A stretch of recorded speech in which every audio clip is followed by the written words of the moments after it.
कल हम चर्चा कर रही थी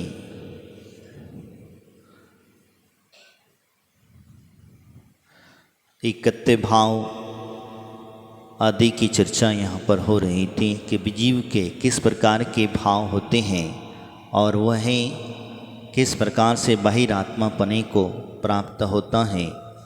यहाँ पर कह रहे थे बहिरात्मा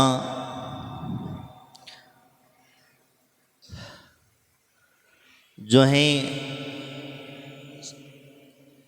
इस जड़ शरीर को भी अपना मान करके बैठ जाती है, अपनत्व बुद्धि प्राप्त कर लेती है और यही कारण है कि वो संसार के दुखों को सहन करता है और संसार के मूल कारणों को प्राप्त होता है। वो मूल कारण है पांचों इंद्रियों का विषय, झूठी कल्पना। ये बहिरात्मा के भाव अपने अंदर से प्राप्त करता है तो संसारिक जो है दुखों के कारण मूल में जो है पांच इंद्रियों के विषय और शरीर आदि से ममत्व बुद्धि की झूठी कल्पना करना, ये बाह्य विषयों को में प्रवृत्त होता है, वो बहिरात्मा होता है। अंतरात्मा कौन होता है? तो कहते हैं कि जो बाह्य विषयों से निर्वृत्त होता है, यानी कि जो पांच इंद्रिय रूपी जो विषय हैं इनसे परे होता है, इनमें अपना मन नहीं लगाता, अपना समय व्यस्तेस नहीं करता, क्योंकि इसमें प्रवृत्त होना यानी अपना समय व्यस्तेस करना है, समय को बेकार करना है। इसीलिए वो कहते हैं कि वह इंद्रियों को प्रवृत्ति को रोकता है। क्या कर देगा वो?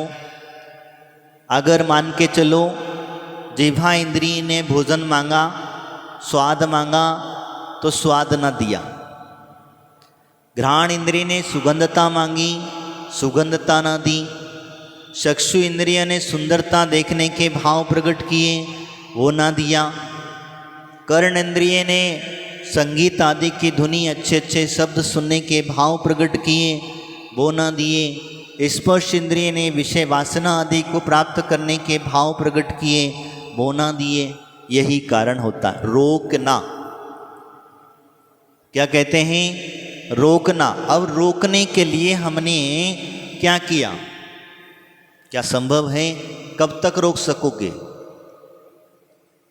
इन इंद्रियों को कब तक रोक सकोगे?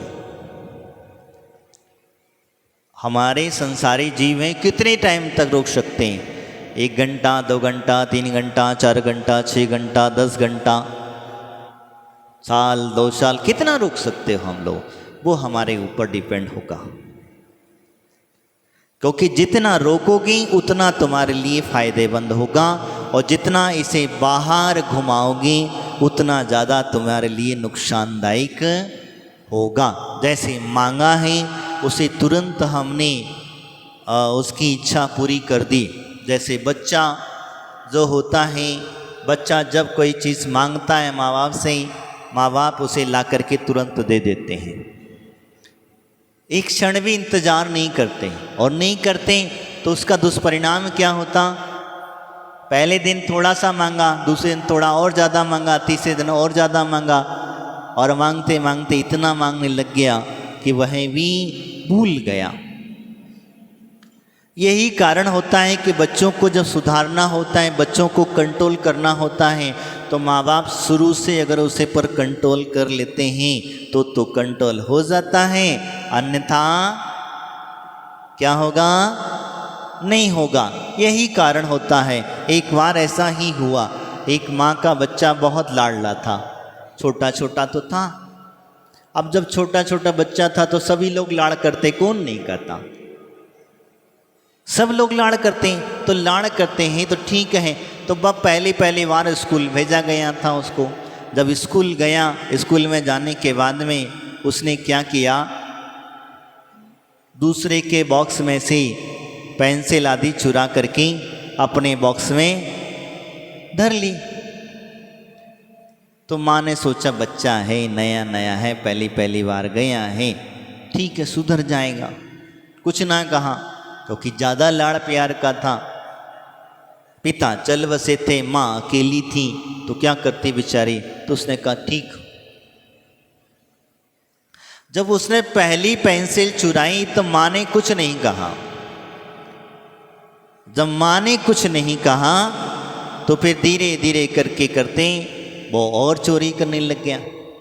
धीरे धीरे करके जितने भी स्कूल में बच्चे आते थे उनके बच्चों के स्कूल के बैग में से कुछ ना कुछ रोज गायब कर दिया करता था, ला के माँ को दिखाता था। माँ ने कहा ठीक है रख ले, तेरे काम आएगा। आधी आधी से व्यवस्था, यानी माँ ही उसका सपोर्ट कर रही थी। धीरे धीरे करके एक बच्चा बड़ा हुआ और बड़ा होने के पश्चात में होता ये है कि बड़ी बड़ी चोरियां करने लग गया, बड़ी बड़ी डकैती डालने लग गया।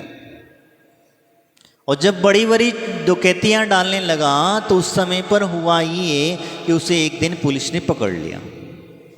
पकड़ लेने के पश्चात जब उसे कोर्ट में पेश किया गया और कोर्ट में जब पहुंचने के बाद में सारा जजमेंट सुनाया और उस अंत में जज ने उसे फांसी की सज़ा सुना दी। इतना बड़ा उसने पाप किया था, इतना बड़ा गुनाह किया था कि से उसको फांसी की सज़ा सुना दी गई। जब सुना दी गई तब उस समय आखिरी में उसने कहा भाई आखिरी अंतिम इच्छा तुम्हारी क्या है बताओ, क्या है आखिरी अंतिम इच्छा तुम्हारी जो है वो बताओ। तो उस बच्चे ने कहा मुझे मेरी माँ से मिलना है। किससे मिलना है? मेरी माँ से मिलना है। अब जब माँ से मिलने की बात आई तो माँ से मिला दिया गया, अंतिम इच्छा थी माँ से मिला। माँ से जैसे ही मिल रहा था तब वो माँ के गले पड़ा, रोने लगा। रोते रोते उसने माँ को काट लिया, क्योंकि हाथ तो बंधे हुए थे, कुछ कर नहीं सकता था। गाल को काट लिया और बहुत जोर से काट लिया कि चमड़ी तक उसने उधाड़ दी। तो उसने कहा ये क्यों किया, ऐसा क्यों किया तूने, क्या पागल हो गया? बोले नहीं मैं पागल नहीं हुआ हूँ। इस गाल पे जब मैंने पहली पेंसिल चुराई थी उसी समय पर अगर गाल में 2 थप्पड़ लगा दिए होते माँ ने तो मैं आज क्या, मैं आज इतने बड़े कष्ट को नहीं पाता, आज मुझे ये फांसी कोई लगा नहीं पाता था, क्योंकि माँ के लाड़ प्यार में मैं बिगड़ गया और उसी का कारण बना कि इतना बड़ा चोर बन गया और आज मुझे इतनी बड़ी सज़ा मिल रही है। तो कहने का मतलब यही है कि हम अपने बच्चों को या अपनी इंद्रियों को इनको लालन पोषण करते हैं, क्या करते हैं, इनका और ज़्यादा संभारण करते हैं, हम संभालते हैं, लालन पोषण करते हैं। और इनको जितना हम खुला छोड़ते चले जाते हैं उतनी उतनी नुकसानदायक हो जाए। जितना जितना कंट्रोल करो, कंट्रोल करने के लिए क्या, जैसे जीवा इंद्रिय, इसको कंट्रोल करने के लिए क्या करना पड़ेगा, इस स्वादिष्ट खाने के लिए मांगती तो क्या करना पड़ेगा, बख्श अवक्ष मांगती हैं, सब चीज़ों को अवक्षता को मांगती। तो ऐसी चीज़ों को मांगने के बाद इसके साथ क्या करना पड़ेगा, तो कहते हैं इसको नीरस देना प्रारंभ कर दो। नीरस जिसमें कोई रस का स्वाद ही ना हो ऐसी वस्तु इसे देना चालू कर दो, अपने आप कंट्रोल में आ जाएगी। आएगी कि नहीं आएगी? शरीर को वस्तुएं खिलाने से आपका शरीर हष्टपुष्ट जरूर होता है, मैं नहीं कहता कि नहीं देना चाहिए। जब आपको इससे उपयोग ले रहे हैं तो इसका किराया चुकाना चाहिए। किसका उपयोग ले रहे हो? शरीर का उपयोग ले रहे हो तो इसका किराया चुकाना चाहिए। और किराया क्या है इसका? किराया क्या है इसका? भोजन। तो भोजन देना, कितना देना, जितना इसको शरीर को चल सके। अगर ज़्यादा दोगे तो नुकसानदायक बन जाएगा। जैसे मीठा ज़्यादा खाओगे तो डायबिटीज़ हो जाएगी, नमक ज़्यादा खाओगे तो बीपी। तो ऐसी ही सब चीज़ें हैं। तो हमें क्या करना चाहिए, जो इंद्रियों को कंट्रोल करना चाहिए, और कंट्रोल करेंगे तभी जा। और अगर हमने त्याग कर लिया, उपवास कर लिया, एकासन कर लिया, नीरस कर लिया, इंद्रियों को बस में करने लग गए, क्योंकि जितना जितना भाग रही थी खाने के लिए उतना। लेकिन इतना ध्यान रखना, उपवास करने के बाद में ये मत विचार करना कि कल हमें तो माल पानी मिलना चाहिए, ये चीज़ें मिलना चाहिए, क्योंकि जहाँ तुमने इस तरीके के भाव रखे तो गड़बड़ा जाएगा। क्योंकि खास करके देखा जाए, हमने देखा है जहाँ उपवास हो जाता है वहाँ बहुत बढ़िया सुंदर सुंदर आइटम मिल जाते हैं खाने के लिए। तो क्यों? क्योंकि भैया कल का उपवास है आपका, इसीलिए ये सब चीज़ें खाना पड़ती हैं। तो इससे क्या हुआ, तुमने जो उपवास किया वो भी गया, जो तुमने इंद्रियों को कंट्रोल करने के लिए भाव रखे थे वो सब चले गए, और हमने एक्स्ट्रा और बलवान बना दिया, पहलवान बना दिया इंद्रियों को। तो इसलिए हमें इंद्रियों को बाहर की ओर नहीं जाने देना है, उन्हें हमेशा रोक करके रखना है, कंट्रोल करना है। समझ में आया? जिह्वा इंद्रियों को कंट्रोल करना है तो क्या करना होगा? नीरस भोजन खाना चालू कर दो। भोजन जैसा मिला वैसा ग्रहण करना चालू कर दो, कोई इशारा नहीं, नमक है तो ठीक, नहीं है तो ठीक, मिर्ची है तो ठीक, नहीं तो ठीक, जैसा है बस। कैसा खाना? तो कहते जैसे तुम स्वादपूर्वक जो पहले खाते थे, जिससे मीठा नमक मिर्ची आदि जो मिला रहता था, उससे फिर उसी प्रकार से ग्रहण करना है, फिर देखो मजा। तो कहते महाराज अगर तो रोटी खाते होंगे तो वहीं एक ही खवेगी, क्योंकि नीरस तो खिला रहे बिना नमक के खाना।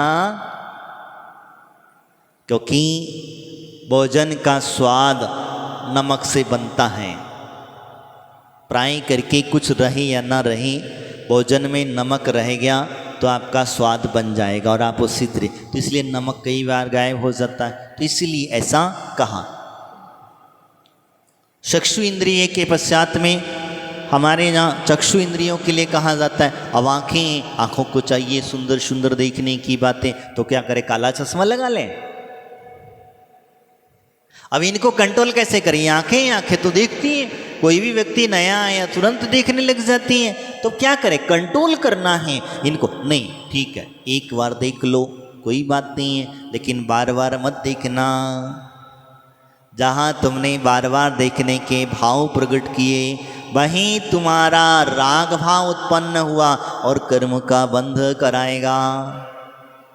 एक बार देखने में तुम्हें कोई हरकत नहीं है, क्योंकि हम रास्ते से आ रहे थे, देखते हुए निकल गए, खत्म काम। अब तुमने पलट पलट करके किसी को देखा है तो फिर गड़बड़ काम हो जाएगा। तो इसी प्रकार से जब कहा गया है, तो मैं आपसे कह रहा था जिससे आवारा बच्चा हो गया, अब उसे कंट्रोल नहीं किया तो उसने क्या किया? माँ को ही खा लिया, माँ कोई परेशानी। और अंत में इसी प्रकार से ये इंद्रियां हैं, पांचों की पांचों इंद्रियां तुम्हें कहाँ डालेंगी? कहाँ डालेंगी? स्वर्ग में लेके जाएंगी। कहाँ लेके जाएंगी? नरकों में लेकर के जाएंगी, वहां पर दुख। और अगर हम इनको कंट्रोल कर लेंगे तो, इनको अगर हम कंट्रोल कर लें तो स्वर्ग की ओर बढ़ जाओगे, ये निश्चित है। इसको ना खाने पीने को दो, ना देखो, ना सूंघो, ना कुछ भी, इस पर कोमल सैया दो, तो अपने आप कंट्रोल में रहेंगी कि नहीं रहेंगी? और जब कंट्रोल में रहेंगी तो आप बाहर मुखी नहीं देखोगे, अंतर्मुखी झांकने लग जाओगे। क्या करोगे फिर?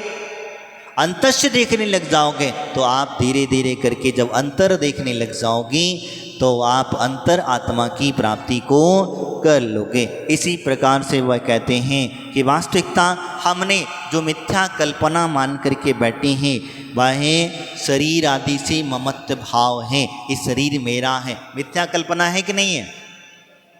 है ना? ये शरीर मेरा है। क्या वाकई में तुम्हारा है? तो फिर किसका है? पड़ोसी का है? तो शरीर तो तुम्हारा नहीं है, तुम्हारा ही शरीर तुम्हारा नहीं है, तो फिर किसका है? पुद्गल का है। तो फिर आत्मा का क्या है?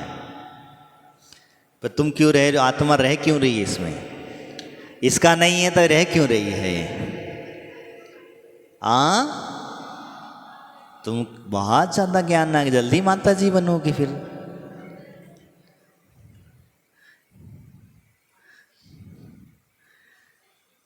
इस किराए के घर में हम रहते हैं और इस शरीर को किराए का घर कहा है।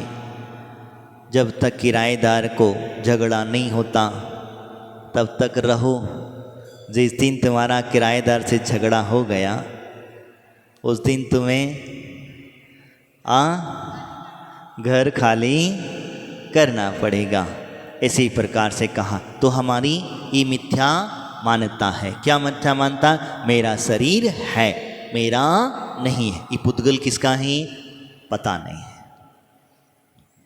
किसका है तो और क्या कहें। व्यवहारिकता से भले ही हम कह सकते हैं कि मेरा है, लेकिन निश्चय की दृष्टि से जब आप भावना भाओगे तो वहाँ पर कहते हैं ये शरीर भी मेरा नहीं है, इसी भी मुझे छोड़ करके जाना। वो सत्य है, इसमें कोई दुराई नहीं, झूठ नहीं है। तो हम फिर क्यों फालतू में इसको मना करके बैठे? अभी हम बीमार पड़ गए तो दवाइयाँ खाने बैठ गए। क्या हुआ? बीमार पड़ गए तो दवाइयाँ खाने बैठ गए। शरीर में कोई पीड़ा होने लगी तो हम दवाइयाँ खा करके, और अनेक अनेक प्रकार। तो इसी को ही संभालने संवारने में लगे हुए हैं। हम क्या लगे हुए हैं?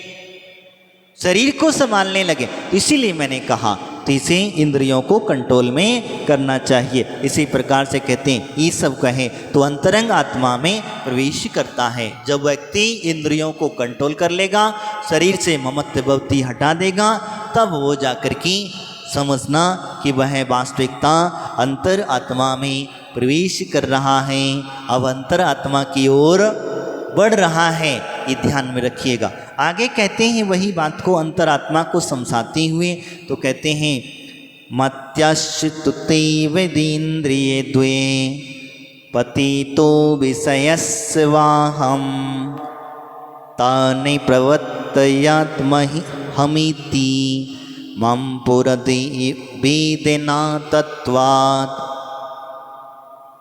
वो कहते हैं कि जो विषयों की इंद्रियों के विषय हैं उन पर गिरने के कारण उन इंद्रियों के विषय को प्राप्त मैंने वास्तव में अपने स्वरूप और आत्मा को मैं ही आत्मा हूँ इस रूप से नहीं जाना। वो कहती हैं कि तुमने इंद्रियों के विषय में डूबे रहे, शरीर को अपना मानते रहे, और यही कारण हुआ कि तुमने अपनी आत्मा को नहीं जान पाए। आत्मा को जान पाए क्या? जान पाए? नहीं जान पाए।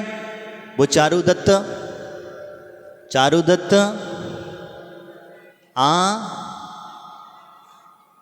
पहले तो धर्म में लगा रहा, और जब विषयों में डूबा नहीं, विषयों से विरक्त था, और जब डूबा तो 18 करोड़ दिनार स्वाहा, फिर उसे की कहते हैं अब जब अंत में उसे ही बाहर निकभोरी में भर के फेंक दिया गया। तो कहने का तात्पर्य वही है कि वास्तविकता में हम जिन विषयों के चक्कर में प्राप्त हो जाते हैं तो अपनी आत्मबुद्धि को जान पाया गया?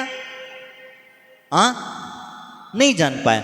जब तक हम लोग घर में थे तब तक हमारी आत्मा कैसी थी, क्या थी, कुछ जानते पता ही नहीं था। जैसे तुम गृहस्थी में छोड़ते नहीं थे वैसे हम नहीं छोड़ते थे। तीर्थंकर जब तक घर में थे वो जब तक घर गृहस्थी में डूबे रहे, विषय भोगों में डूबे रहे। जब त्याग किया उन्हें समझ में आया करे ये तो दोनों अलग हैं, भिन्न भिन्न हैं। आत्म विषय को प्राप्त करना है तो आत्म तत्व को, स्वरूप को जानता है। मैं हूँ ही नहीं, मैं इसका करता धरता नहीं हूँ। मैं कुछ कर रहा तो मैं कर क्या रहा हूँ? मैं जब बाह्य जगत का करता धरता नहीं हूँ, मैं बाह्य के कारणों को करता धरता नहीं हूँ, बाह्य क्रिया का करता धरता नहीं हूँ, मेरे पुत्र पुत्रियाँ आदि मेरे नहीं हैं, तभी तो वो कहते हैं कि अपने हाथ पर हाथ धर के बैठ जाओ। क्या करना है? अपने हाथ पर, क्योंकि जब कोई काम ही तुम्हारे को करना नहीं है तो क्या करोगे? मोबाइल देखोगे?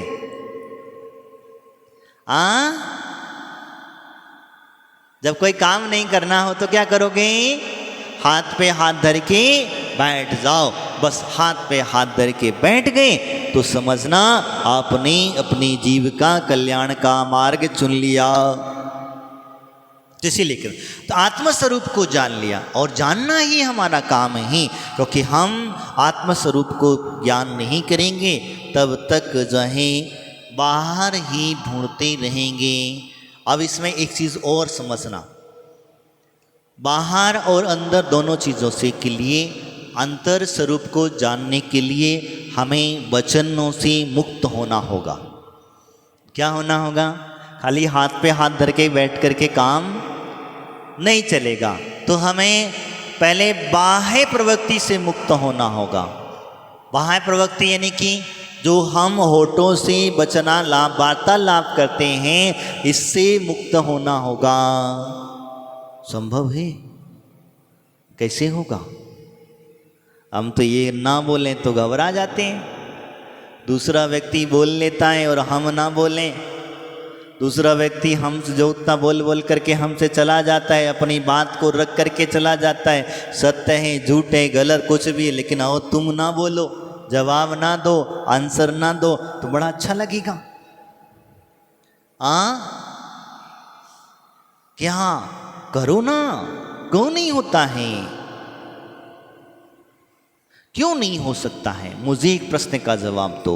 ये हम मन से दिमाग से निकाल दे कि हमसे ये नहीं होता, हमसे वैसा नहीं होता, हमसे वो नहीं, हम कर सकते हैं, सब कुछ कर सकते हैं। हमारे अंदर में वो शक्ति है, सब कुछ करने की शक्ति है, सामर्थ्य है, तो फिर क्यों नहीं कर सकते? बताओ, तुम 1 घंटा दिन में मौन लेने का नियम ले लो।